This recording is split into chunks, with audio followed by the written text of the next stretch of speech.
শেখ পরিবারকে দল থেকে বাদ না দিলে আওয়ামী লীগের পুনর্বাসন সুযোগ নেই বলে মন্তব্য করেছেন দৈনিক আমার দেশ পত্রিকার সম্পাদক মাহমুদুর রহমান।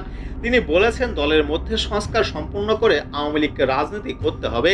এক্ষেত্রে শেখ হাসিনা সহ শেখ পরিবারের সবাইকে দলটি থেকে বহিষ্কার করতে হবে, তাদের বিচার করতে হবে। এরপর আওয়ামী লীগ পুনর্বাসিত হতে পারে।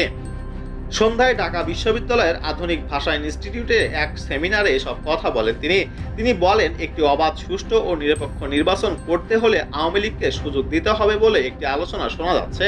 সংস্কারের আগে দলটি পুনর্বাসিত করার সুযোগ নেই। বিপ্লবোত্তর বাংলাদেশে এই প্রশ্ন উঠতেই পারে না। তিনি আরো বলেন, নতুন দলের মধ্যে সাংঘর্ষিক বিবৃতি দেখতে পাচ্ছি। দলীয় বয়ানের দলটিকে গুরুত্ব দিতে হবে। পলিটিক্যাল বক্তব্যে কোনো সুবিধা নেওয়ার চেষ্টা করা যাবে না। দলের বক্তব্যে সবাইকে সন্তুষ্ট করার প্রচেষ্টা দেখতে পাচ্ছি।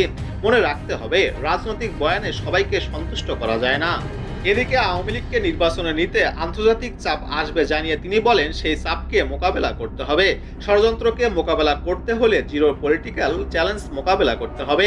এ সময় মার্কিন জাতীয় গোয়েন্দা বিভাগের প্রধান তুলসী গাবোর্ড ভারতে বসে অপপ্রচার চালাচ্ছে বলেও মন্তব্য করেন তিনি।